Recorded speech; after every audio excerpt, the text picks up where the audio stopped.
the bio mom, a Jew, the bio dad, not a Jew. That's where I get my flair for spicy foods and rhythm, and that spiritual side, counterbalanced by my white Ashkenazic parents. You put it together, it's like a good cholent. You got to have the ingredients just right, and that's kind of how it. And I have a younger sister who was born regular. And how did you start performing in a bigger way than just in high school, but for a larger? So it started, that band that I was writing raps for and jumping on schlock rock, when I was in college in New York at Yeshiva University at YU. They would ask me to be in some of their videos, come into the studio, put down some talking. It wasn't a rap thing. The first song was "Be Good, Be Cool, Be Jewish," and I just had some dialogue in there. When I graduated college, they asked me to write a rap for that album that was coming out. So I went on the premise that, well, I'd already done Wash This Way. Well, what comes after Washing This Way? Making the Motzi. That's right. So Making a Motzi was written in like 15 minutes on the couch of a friend of mine's house. And I went back to Lenny Solomon in Queens, and we just tweaked a few things in the verses. Boom, song came out. I went into the studio. I loved being in the studio. It was kind of my first time really in the studio in the recording process, and I kind of loved it. And the song came out, and it wasn't until, I would say, later that year, there was a show, the Maccabee Games, at the Baltimore Arena, which was a venue that I'd seen the greatest band in the world, Rush, play at numerous times in Baltimore. Baltimore Arena, Lenny couldn't make it, so he had one of the other band guys play for 15,000 people easily. And he said, "Etan, would you come and do Wash This Way?" Psh, kidding me? Let's do it. I'm 20 years old, maybe 19, and I did it. Got up on stage in front of 15,000 people and rocked it. It was like 1988? I think I was in college, so probably 90. I'm going to go with 90. But I could find out exactly.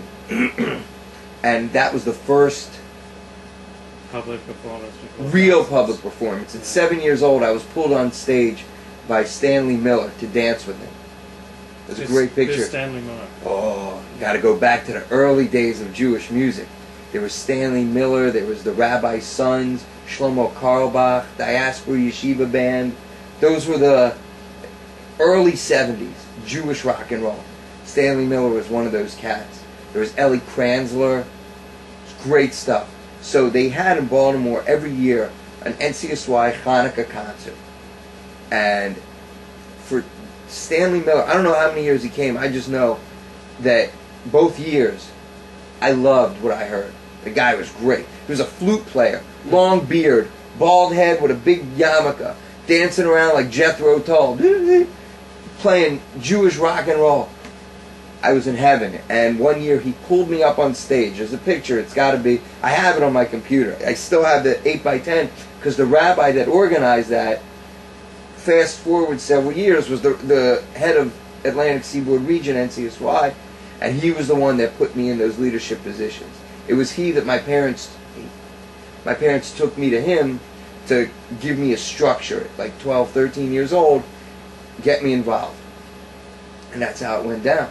So the NCSY concert, Stanley Miller, first time on stage, but didn't have anything more than just a kid being on stage, being happy. Fast forward to the NCSY years, on stage all the time. Dancing, rapping, rocking, the best. Then fast forward to the Baltimore Arena. Now you're talking, 15,000 people. It's kind of addicting. But still, I didn't know that you could make a career out of it. I couldn't play an instrument, and a rapper, a Jewish rapper, unheard of. Unheard of. Around that time, 2 Live Jews came out. And to me, that wasn't music. That was, as they say in French, schmaltz. It was playing on a stereotype. And that surely wasn't my thing. And obviously the Beastie Boys were Jewish, but they weren't talking about anything Jewish. There was no connection. So to me, all right, cool, they're Jewish. So is Gene Simmons. Why don't I get into rock and roll too? It wasn't until I moved out to LA in '93 that I saw that music could be a viable thing, because by that point, I moved out in '93, and I had met Orthodox music. I met Peter Himmelman, saw Peter Himmelman, saw his little tzitzis tucked in, and the concepts that he was promoting the Skin album at the Roxy. At the Roxy! Now, I knew the Roxy from rock history, like the Roxy. And I saw Peter Himmelman play there, and like, this guy's Orthodox. I know all the concepts that he's talking about in the album Skin, which he was promoting. I got it. Everybody around me thought it was great music, but I got the depth to it. So to me, that was awesome. And then I was meeting all kinds of other Orthodox Jews in the entertainment industry, from production and music, musicians, some Orthodox, some not. Didn't matter. But now I'm seeing all these Jews in music, making a living at it. And I started getting asked by different artists or producers here to get up on, say, hey, we're doing this event. Can you do a rap? You know, we heard you rap. We heard you at the Shabbos table rapping. You want to come rap on the stage? Okay, sure. Why not? Because at that point I was in the restaurant business, in the food business, import-export, doing all kinds of nice, normal Jewish boy jobs. Because still, it's not in my mind that I can make a living doing this.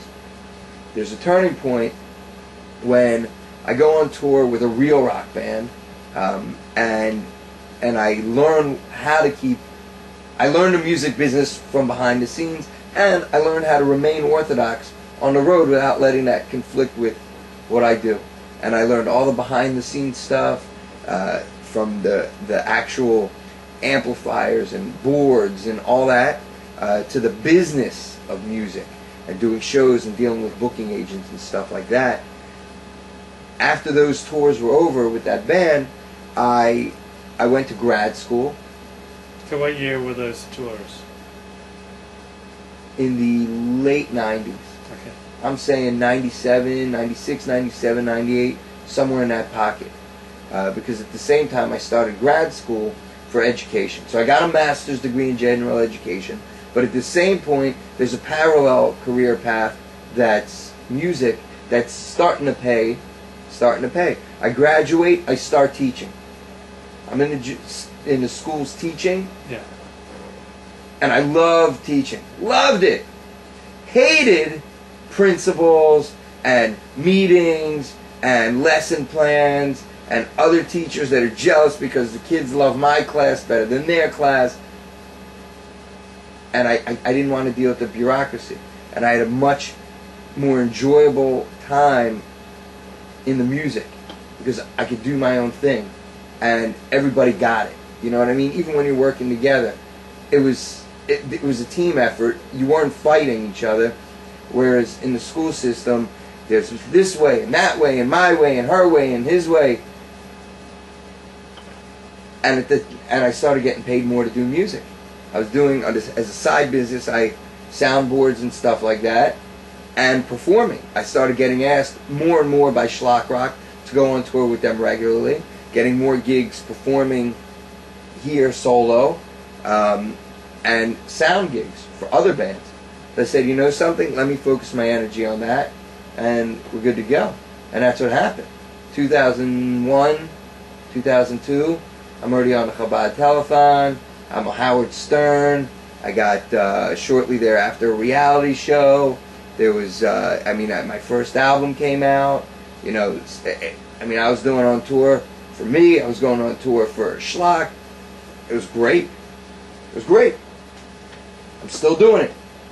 There was nobody before me. There was no Jewish rappers before me that integrated, that wasn't talking about bagels and lox, chicken soup, gefilte fish, matzo balls, you know, Manischewitz. Wasn't my thing. I never did that stuff.